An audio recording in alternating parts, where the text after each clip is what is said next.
এ বাংলাদেশ ছাড়তে হবে ভাই।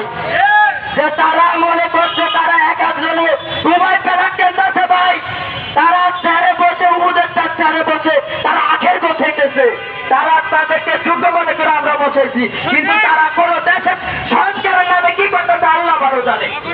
তারা সংস্কার চায় না, তারা সংস্কার চায় না, তারা কি আখের গোছায় টাকা টাকা মানি মানি এসবে চান্দাবাজি ছাড়েন।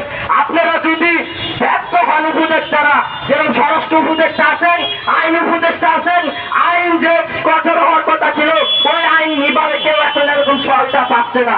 বিভিন্ন জায়গায় অবহেলিত হচ্ছে, ধর্ষণ হচ্ছে, বিভিন্ন জায়গায় মানুষ থানাতে এখনো ফিরে যাচ্ছে, কোনো আইনি ভাবে সহায়তা পাচ্ছে না। কেন পাচ্ছে না? আপনি তো আইনি উপদেষ্টা আসিফ নজরুল স্যারকে বলতে চাই, আপনি যখন উপদেষ্টা হননি তার আগে ছিল এক কথা যে আমি যদি উপদেষ্টা হই বা দেশের কোনো